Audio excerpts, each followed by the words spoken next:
Everyone's a price taker, not a price maker.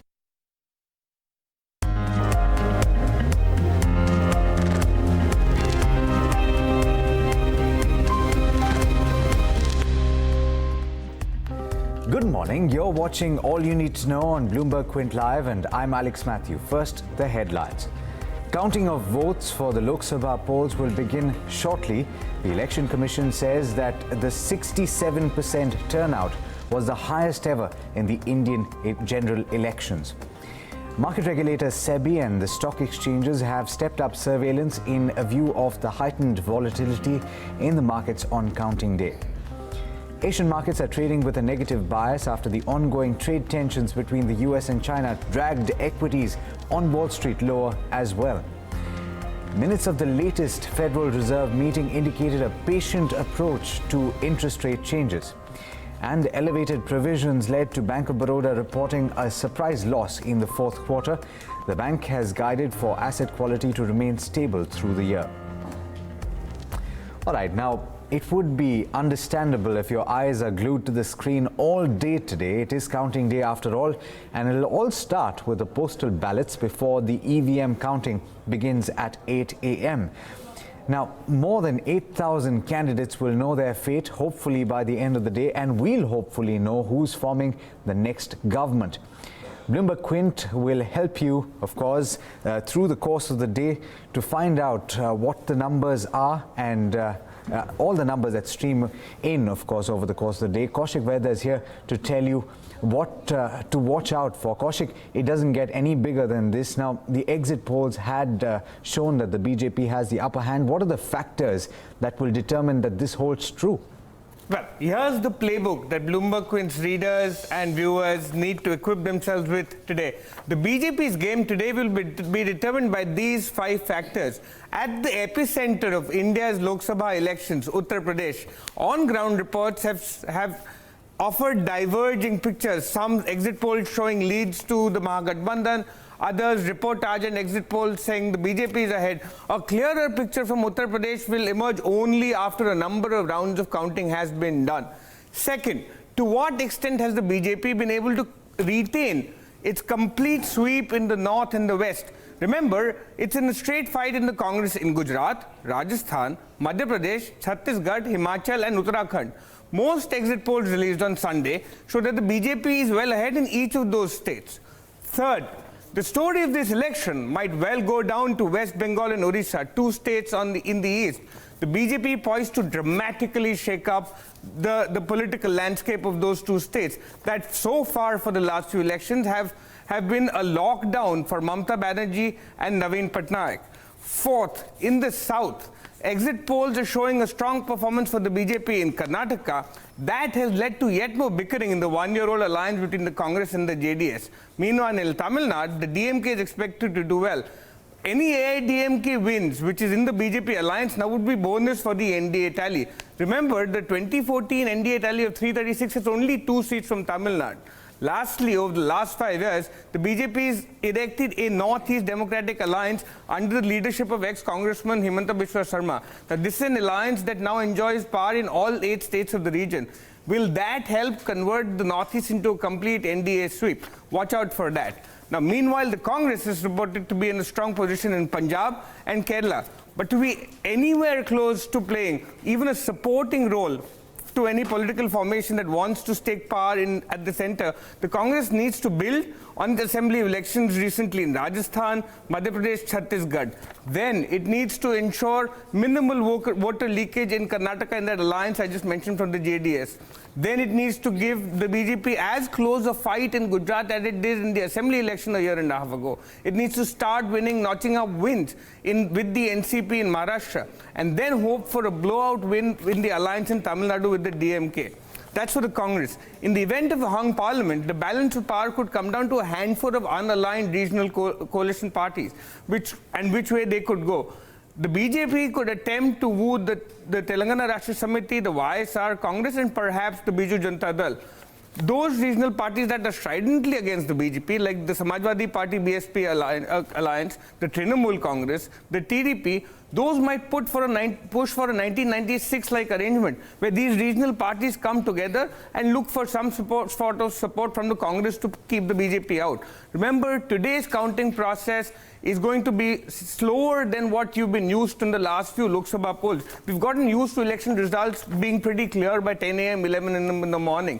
Today, be ready for that to be slower. So if this election results anywhere close to what Gujarat, Karnataka or Madhya Pradesh were, we're on and set for a long counting day. Exactly, and that's exactly what some of the viewers have been asking, Kaushik. When will we know? All right, but thanks so much for that update. Of course, Kaushik is going to stay with you through the day and tell you everything that you need to know as the numbers trickle in. But for now, let's turn to the Asian markets. Rosalind Chin is joining us live from the Hong Kong studios. Morning, Rosalind. Big day for us here in the markets here. But what's happening in Asia? Certainly sounds a pretty exciting day over there. Over here, a little bit gloomy, I would say, on the equity front, as most of the markets here are trading lower today amidst that US-China trade gloom. The MSCI Asia Pacific right now losing 0.75%. We have, of course, had the Trump administration coming out and mulling the idea, at least, of blacklisting 5 Chinese tech companies. And that, of course, with all the implications that it has as well in terms of the trade dispute, adding a bit of a pull across the markets here in the region. So we've got the Nikkei down nearly 1%, the Topix lower by 0.6% right now. Now we've got some stocks on that market, of course, taking a hit. We've got Panasonic down by 0.8%, SoftBank down by more than 5% at this point in time, and Nissan Motor down by 1%. So Panasonic has been reported by the Nikkei to be suspending its supplies of certain components to Huawei. Of course, that in light of what's been going on with the US and China. SoftBank says ARM, which it owns wholly, is to comply with the Huawei supply blacklisting, so that as well a knock-on effect. And as for Nissan, well, that actually has had a little bit of a boost, even though it is falling more than 1% right now, with the French government urging Renault and Nissan, and that rather fractious relationship at the moment, urging them to strengthen their ties and pretty much get on with it, while Carlos Ghosn, of course, is expected to be in court today. Now, elsewhere in the region, we've got the Hang Seng Index losing 1.3% right now. One of the stocks there, Cathay Pacific, that has been falling. That's now down by over 2.2% right now. That's after it was cut to hold by UOB Kay Hian on a dimmer outlook for cargo. That's, of course, again, another factor related to trade issues and, of course, slowing trade outlook ahead of the tariffs possibly coming into place. Of course, there is a lot of store being put into this meeting, in the G20 meeting at the end of June, in which Xi Jinping and President Trump are expected to meet. But there are very different views about what the outcome of that might be. Could it be just the kickstart of a revived push to try and come to some kind of trade deal, or could a deal be signed? These are the issues which are unresolved right now, but at the moment, most of the markets here trading lower. Back to you. Thanks so much for that, Rosalind. Now, clearly, on the global stage, you'll have to watch out for US jobs data that will come out tonight, and of course that will dictate how the markets behave tomorrow. Last night, in fact, you had the minutes of the latest meeting on the US Federal Reserve that suggested that the FOMC is not keen on making moves on interest rate in either direction. Patience, pause and persistence was a key message from this meeting. Kathleen Hayes of Bloomberg News brings you more on this update. These FOMC minutes are so carefully written, it's hard to believe that they didn't pick and choose the words very carefully to include in this very important document released this afternoon in Washington. Patient, pause, persist. That is the takeaway. Look at this quote, one of the key sentences in these minutes. Members observe that a patient approach, that's the key word, to determining future adjustments to the target range for the federal funds rate, that's the key rate, would likely remain appropriate for some time. So you've got to sometime probably carry some resonance resonance as well. John Williams, president of the New York Fed, speaking today, echoing something he told me last week in an interview. There's no strong argument to make a move in either direction. Inflation's below target, okay, but we think that's going to be temporary, and the economy is going to pick up growth in the second half. And in fact, the Fed minutes talked about that again, the transitory nature of this drop in inflation so far below the 2% target. But let's jump into the Bloomberg now. World interest rate projections, our WARP page, and here you are. By the end of the year, in fact, the odds are more than 70%. That's the bets in the market, that the chance, I should say, of a Fed rate cut are there, and they linger, even though it seems to me that the Fed's inflation view, and other commentators this afternoon writing that, it just shows there's not a big sense, no desire to move fast ahead with a rate cut from the Fed. Certainly not seen in these minutes, certainly not in what we've heard from Fed officials, including Jay Powell when he spoke at that press conference after the May 1st meeting, which is where the minutes come from. Okay, so Kathleen, a patience pause persists. It's too bad there's no synonym for trade war that starts with P. Have we seen an impact on the Fed yet from that? Well, certainly in the minutes, Paul, as you know, the trade war, the latest really fierce escalation had not yet occurred at that meeting. Subsequently, Fed officials like Eric Rosengren from the Boston Fed speaking yesterday and again today saying that this is one of the biggest risks to the economy right now. If this intensifies, gets worse, it could slow the economy significantly. That's not his bet. But another Fed speaker to consider now as we think about the minutes, where they're signaling, where the Fed's going. Jump into Bloomberg with me now, because Rob Kaplan, who is president of the Dallas Fed, in an interview today, talked about the yield curve. He said, quote, "We are flirting with inversion." We, meaning the Fed. He said, when you look at this, he didn't signal out this yield curve. However, it is just a teeny bit inverted right now. Fed officials say it has to go much lower and stay inverted to become a red flashing signal of recession. However, he said this signals sluggish growth, and these trade tensions are part of this yield curve flattening right now. People are concerned about growth. He said he's watching it very, very closely as an important signal. So we had the minutes from that meeting that ended on May 1st. We're now to May 22nd, looking ahead to all kinds of things, what happens next in the trade wars, what happens at the G20 meetings. But it's for sure the Fed is on alert, but not ready to do anything yet. All right, let's take you through what's happening in the UK as well. Theresa May's leadership of the UK is hanging by a thread. Andrea Leadsom, a pro-Brexit minister in the May cabinet, quit overnight, saying that she no longer believes that the present government will honour the 2016 referendum. Jody Schneider of Bloomberg News tells you all about that.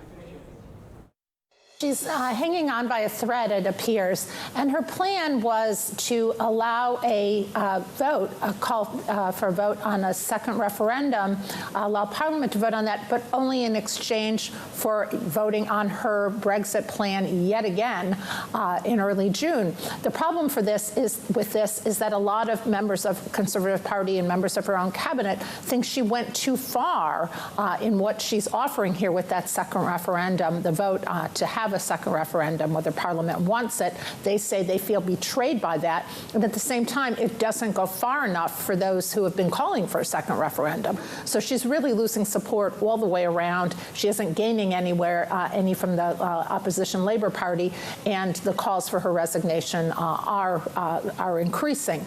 At the same time, she is trying to, get this plan through in early June, but there doesn't seem to be really any support for it. So this is a situation in which she finds herself with these European elections occurring as well. So are we expecting her to resign in the next couple of days, and what would happen after that?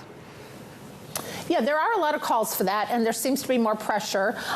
We must say that Theresa May has hung on before. She's, we've had these kinds of conversations before, and she has still hung on. This appears to be different because this plan has already failed. Her withdrawal plan has failed in Parliament 3 different times. This would be a 4th failure, and it looks like it may not even get to that. So, and with these elections coming, her Tory party could lose seats, which which could, and the more pro-Brexit folks could be an ascendancy, which could force more calls for her resignation. So that's really what we have to watch for in coming days. At the same time, she will continue to try to push for this, even if folks don't seem to be listening. Members of her cabinet are now trying to decide what to do, what their next moves will be.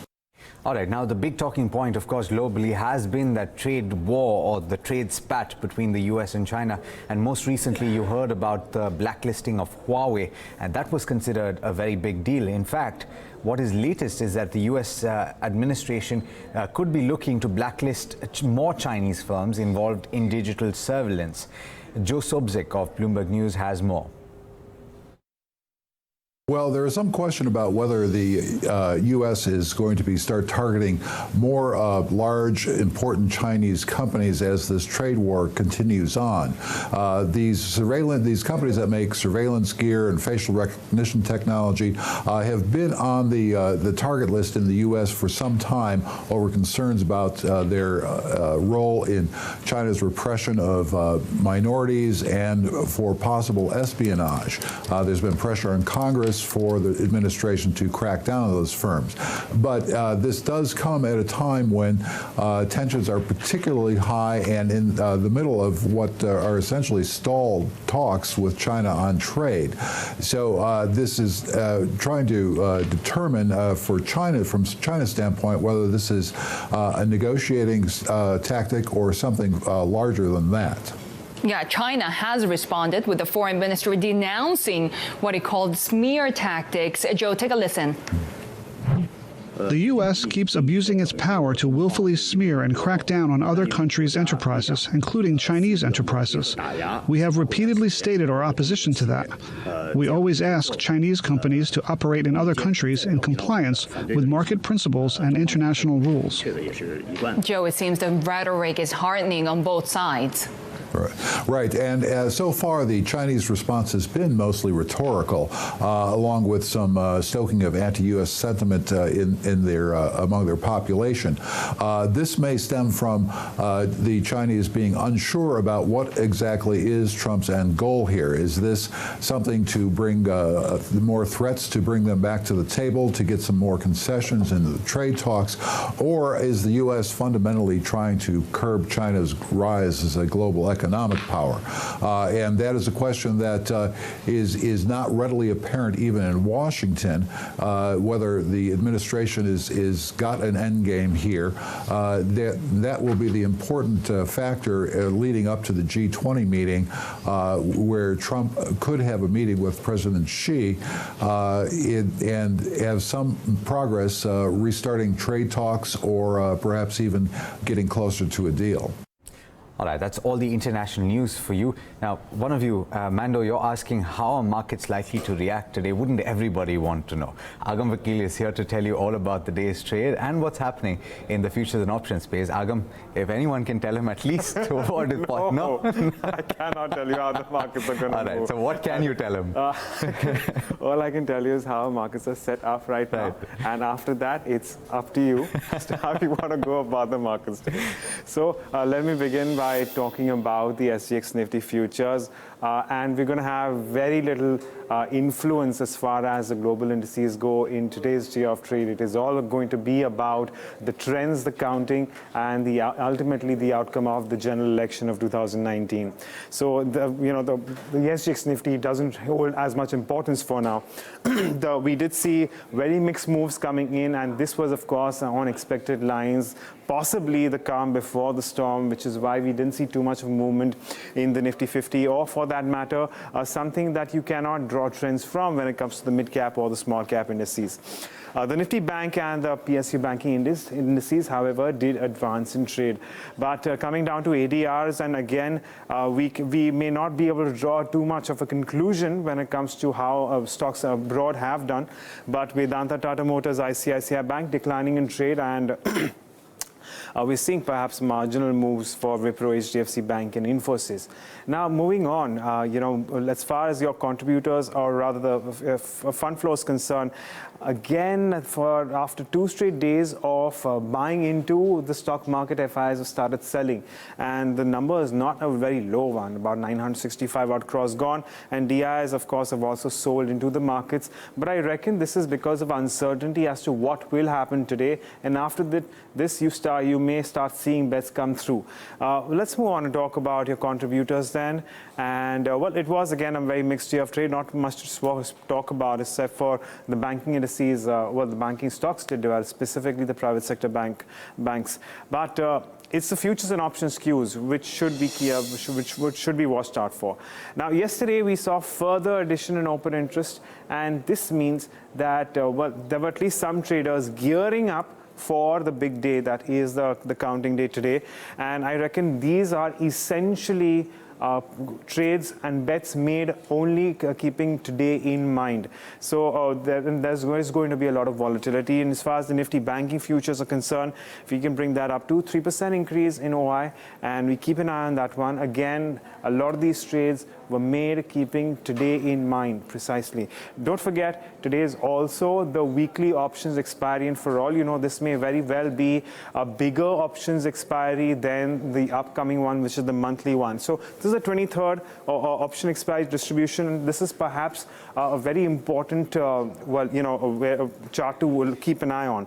So on the higher end, it's 12,000 call, which has the max OI.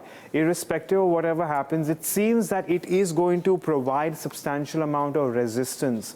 And of course, on the lower end, it is going to be 11,500. We are looking at a 500-point range, but while we don't have as much on the downside, there is considerable resistance on the higher end. As far as 30th May is concerned, a lot of them, again, may be trading and keeping a slightly longer term picture in mind. Again, is a 12,000 call. So there's no doubt about the fact that there's going to be substantial resistance. We must also remember that the NDA, not the BJP, the NDA coming back into power has largely been factored in.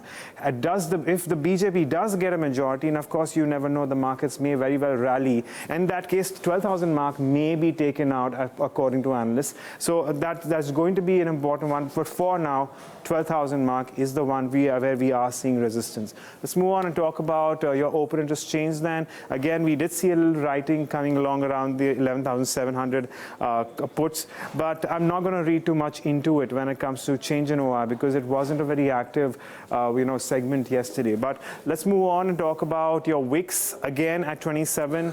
Very high chance of it moving to the mark of 30 today, and we'll be watching out for that. It's quite natural considering it is counting day. And as far as the Nifty put call ratio is concerned, again, a tad inconsequential today, considering there will be a lot of changes at around 1.1. Moving on to stocks again, we're keeping an eye on Adani Power, IDBI Bank, Reliance Capital, all in the F&O ban. And well, we have Jet Airways finally out of the F&O ban, but do remember, there is a lot of positive news flow, so don't go ahead and start shorting it. Please be aware of all the risks involved. And finally, when it comes to the other stocks, we're watching out for Hindustan Zinc, IndusInd Bank, GSPL, all are looking at substantial increase in open interest. And in terms of unwinding, we have Berger Paints, United Breweries, and Repco Home Finance.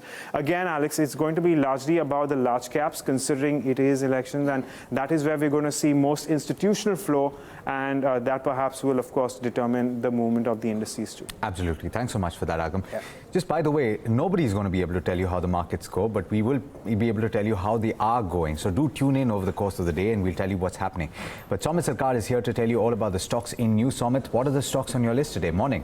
Good morning, Alex. Firstly, the earnings, Bank of Baroda, strong set of numbers. Net interest income was up by nearly 27% to close to 5,070 crore rupees, while the company's gross NPA and NNPAs were down to 9.6% and 3.3%. However, the bank reported a net loss of close to to 91 crore rupees because of higher provisionings in the fourth quarter of financial year 2019. Second on the list is Thermax. Now, an inline set of numbers reported by the company. Revenues were higher by nearly 44%, EBITDA jumped by nearly 24%, margins came in at 8.2%, while the net profit was up nearly 67.6% to close to 127 crore rupees. Now, the net profit as a jump shows a jump of 67% because in the fourth quarter of financial year 2018, that is last year, there was a loss reported by the joint venture business of the company. Third on the list is Cummins India. Now, the revenues were up by nearly 9%. EBITDA was down by nearly 1% to close to 171 crore rupees because of higher employee costs in the fourth quarter, while the margins contracted to 12.8%, while the net profit came in 13% lower at close to 141 crore rupees. Fourth on the list is TISA Express, a good and a strong set of numbers reported by the company. Revenues were higher by nearly 7%, EBITDA increased by nearly 21%, margins improved to 13.1% on account of better pricing, fleet management and improvement in utilization rates. Lastly, the company's net profit that was higher by nearly 23% compared to last year. Fifth on the list is JK Lakshmi Cement. The company's revenue were higher by nearly 31%, EBITDA increased by 30%, margins came in flat at 11.2%, while the net profit was higher by 28%. Lastly, All Cargo Logistics, again a strong set of numbers. Revenues were higher by nearly 12% to close to 1,700 crore rupees. EBITDA increased by 44% on the back of lower other expenses. Company's net profit was higher by nearly 7 times to close to 79 crore. Now, this was because of a tax refund in the fourth quarter of financial year 2019 and because of an exceptional loss in the last year. Lastly, aviation stocks will also be in focus because of the DGCA data that came out for the month of April. Now, Indigo's passenger growth rate for the month of April compared to last year was nearly 20%, which was the highest passenger growth rate reported by any airline company. SpiceJet's passenger growth rate stood at close to 1%, which was the lowest in the last 42 months. Now, Indigo's market share has again increased to 50%, while that of SpiceJet has declined to 13.1% in the month of April. Thanks so much for that, Somit. Well, lots of stocks that you need to look for over the course of the day. Today, more than anything else, there's clearly lots to talk about. So you'll find all the live market action, most certainly all the live updates in business.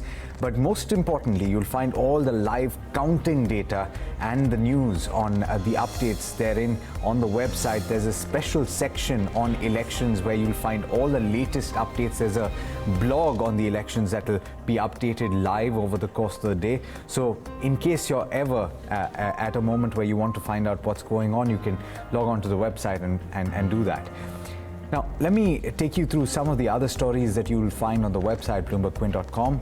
First up, it was a partial win for both the market regulator and the National Stock Exchange at the Securities Appellate Tribunal yesterday. While the NSE argued for an interim stay on the SEBI's penalty of 1,000 crore rupees, the market regulator opposed it. The SAT declined to give the NSE a stay, but didn't direct a payment to SEBI's Investor Protection and Education Fund either. Instead, it has asked the NSE to deposit 624 crore rupees in a fixed deposit with SEBI within 2 weeks. And the SEBI and the stock exchanges have enhanced their surveillance measures to curb possible manipulative practices as well as excessive volatility in the market today. The volatility index, and this Agam took you through, having gained 7.7% yesterday to end at 27.63, could well surge today as well. Look for that 30 number. All right, that's all you need to know going into trade today. Do stay tuned, of course. There's a lot more over the course of the day. This is Bloomberg Quint.